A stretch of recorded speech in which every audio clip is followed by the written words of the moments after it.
Welcome. This is G. You're watching Allastrology. We're going to go through the December full moon, but we're for this video going to use a viewer's chart. They asked a specific question, and their chart has a lot of points that match some of the degrees, some of the significant points of the full moon.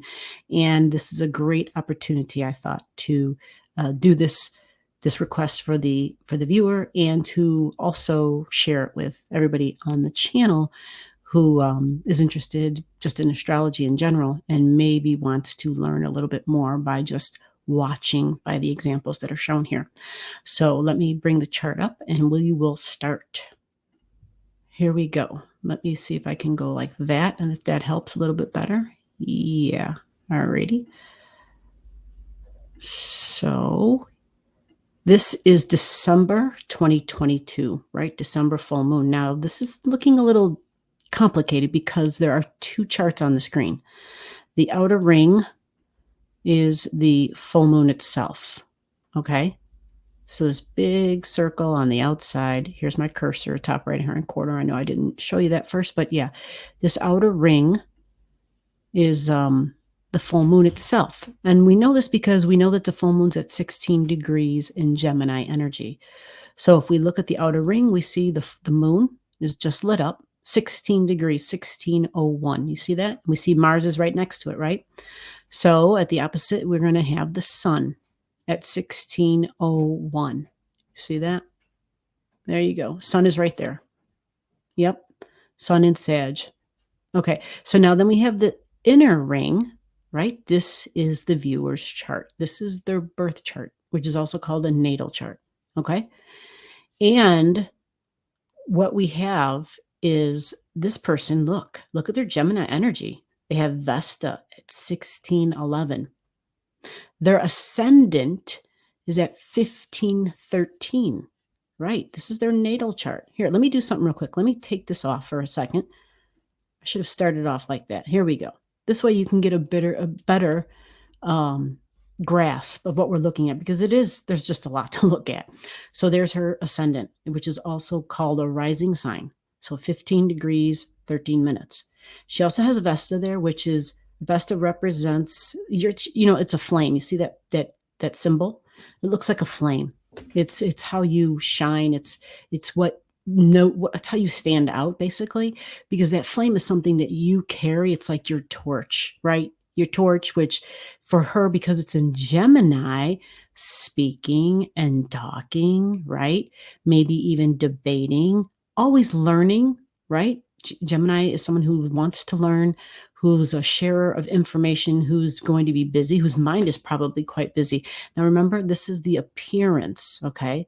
This is the appearance energy, because it's in the first house.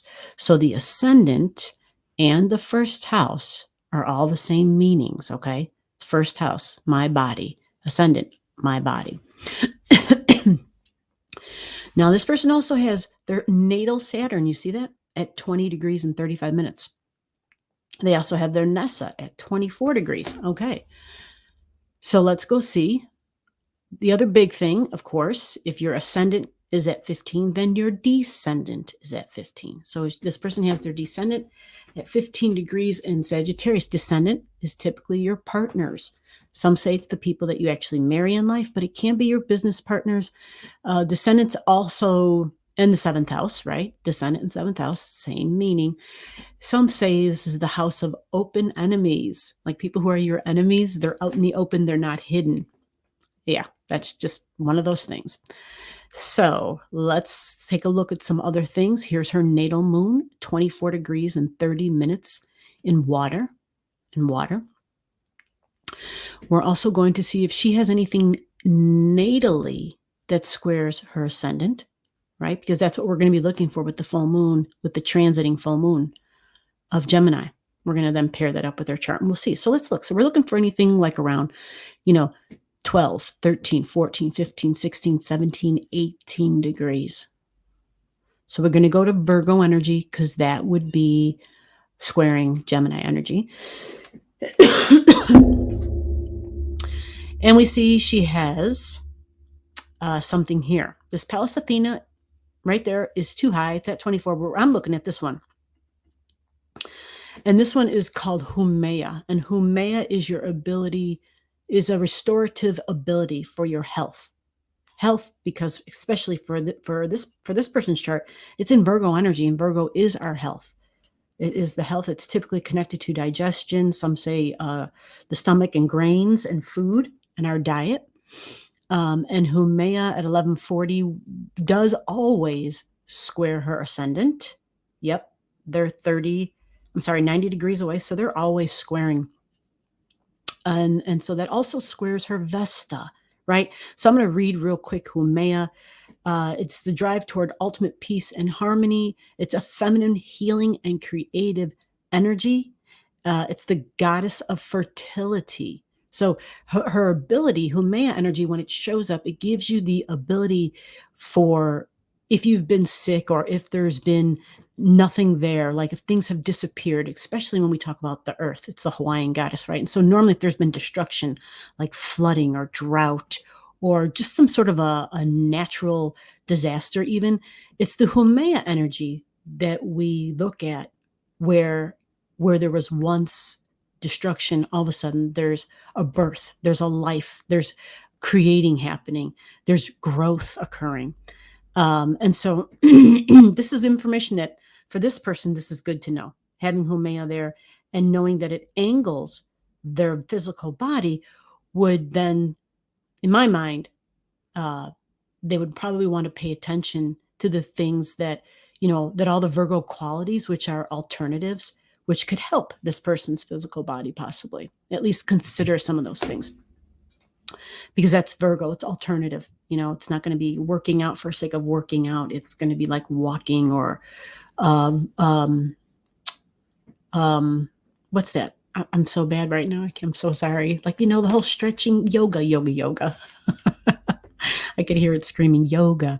So, right. It's going to be things that are more gentle, that aren't as intense, right? It's not about high intensity workouts at all. That's why I mentioned walking and possibly swimming, because the opposite of Virgo is Pisces. And so that brings me to the next topic is does she have anything natally squaring her ascendant and squaring the 15 or 16 degrees of Gemini? No, natally, there's nothing over here in Pisces in her chart that is at the low enough degree to square. So that's a good thing, okay? What she does have, though, all the time is her ascendant and her descendant being squared by Humea. Okay, so with that, now we're going to pull up the other chart and impress it upon her chart. Her chart's going to stay as the inside chart, like I showed in the beginning, and it will hold, this software will hold her descendant degrees. Okay. December full moon 2022. Bam. Okay, so you see that? Here's her ascendant, 1513. It's still there, right? Right. So the moon, you see, is on her ascendant, right? And it's in her first house. Not only on her ascendant, it is on her Vesta. The Vesta is your light, and it also represents commitments in relationships. So for her, it's a commitment to herself, because it's in the first house. Because it's so close to Saturn, it also is a commitment to her responsibilities and her duty and her work, because that's what Saturn represents, our duties, our responsibilities. So now having the moon there, it's a release and a let go and an ending. Mars is also there, right? We talked about that in the previous video in the deep dive. We showed how Mars was going to be present, and now Mars is also, both of these things are right on top of her Vesta, and they are close to her moon because of the fact that Mars and the moon are together. I would definitely, to me, responsibilities and work. Now, responsibilities and work to herself. This, I know this person, they have been dealing with working, literally physically working with a cast on for many, many, many months, like on the wrist and the arm, Gemini, right? So it makes sense because this is what we see here, Gemini on the ascendant. So it makes sense. But this is like something is releasing, and it has to do with this person's appearance.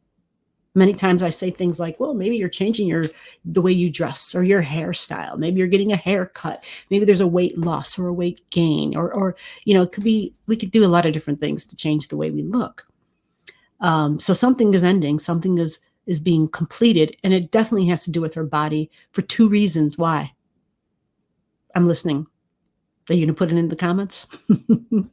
There's 2 things here, 2 main things that scream, that are clear factors that we know it's going to have to do with something about her body, right? Number 1, it's in the first house, the body, full moon and Mars. Number 2, that must be Zoe. Number 2, even Mars is in her first house, retrograding, right? So it's Mars again, and it screams the body. Yeah. Now, because we're talking about Saturn, this could be duties and responsibilities to herself. I would also be concerned if it has to do with work. So let's see if there's anything that we can find. We know natally in her chart about the square from Haumea, right? We know that. That's there all the time.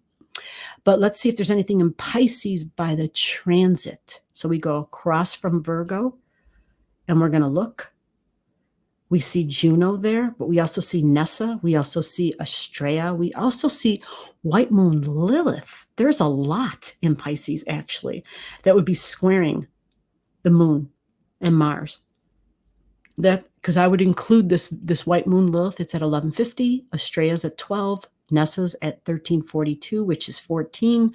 Juno, so it's Pisces. So when we think of Pisces, Pisces again can be somebody that there can be a dreamy aspect. There can be somebody who is spiritual. Pisces is the one who sacrifices. And this is in her 10th house, So there's something up here, somebody who is in charge, an authority figure, but it might be someone that she looks up to in some way, right? And it could even be somebody that she looks up to for, like, it could even be like spiritual guidance, whether she belongs to a church or anything like that. Because Pisces definitely can represent the people of the cloth. But it's also like movie stars. It's also politicians, can be doctors and medicine, more specifically substances, because that's Pisces. Drugs and substances is Pisces energy. So all of this is squaring all of that. Now, I know this person said they have scheduled to get their cast removed. That is supposed to be on the in the appointment book. I didn't ask when that was for. I didn't want to be too intrusive, but there's something here where this is causing stress and tension. And this person wanted to hear about this, so we're saying it. There might be some news from the doctor, right? We've got all this energy up here, doctor energy up here, where they may say, you might need to keep this on longer. They might, do an x-ray before they take the cast off. I mean, I don't know. This is just present. Sorry for my words aren't working. Presenting, it's presenting as a stress and tension. When we say square, right, that's stress and tension. So there's actually a lot over here. And maybe it's have to do with a drug of some sort. Hey, we want to put you on this. And maybe it just, in her thoughts, maybe it's like, but I don't want to do that. There could be some of that. Absolutely. So that is creating some stress and tension by that way. Okay. When we look across the line, we have to go to 16 degrees because we know that 16 degrees is her ascendant and this moon, and we know the sun is there, right? From the earlier video, we knew the sun was going to be here. So this creates for this person, not only on her descendant, but the sun is also on her descendant. So that's an opposition. So it's like a push-pull energy. It does have to do with her beliefs because it's in Sagittarius, and Sagittarius is about our beliefs, okay? Her philosophy on life, what she wants. And it's about partnerships here for her. So whoever she's a partner with, like, remember, these can be business partnerships, folks. For those of you who are either in your own, have your own business, or, it could even be someone who works for somebody else, but you work with people one-on-one. That's that 7th house energy too. So this can also present as another additional stress for her. So the date of this is December 7th. Honestly, I would say that even December 5th, 6th, 7th, this might be stressful because the sun will already be, only moves a degree a day. So 2 days earlier, it's at 14 degrees, and that's opposing her ascendant. So all this creates a bit of difficulty, right? Now, Gemini energy Mercury is the ruler of this full moon. So we're going to go find where her natal Mercury is in her chart. And this would be her birth chart. So that means we're going to the inner chart and we got to search for her Mercury. Yeah, there's a lot here. But look, here's her Mercury all the way over here. It's at 1636. It's in Libra. So Libra right there tells you it's significant one-on-one relationships, which is the same as that seventh house energy, significant one-on-one relationships. It could be business. It could be private. However, it's in the fifth house. And that fifth house means it has to do with children, joy, creativity. It could be romance. So there could be a romantic partner, could be a marriage partner that's involved that this release is happening with as well. So it's never going to be just about one thing.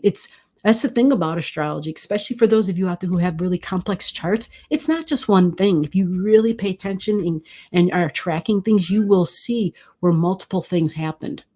Let me get Taffy. She's going to be doing this all night because this is already twice. Watch out, Zoe. You want to go out? That's your sister out there. There you go. Are you coming in, Taff? Oh, my Lord. Okay.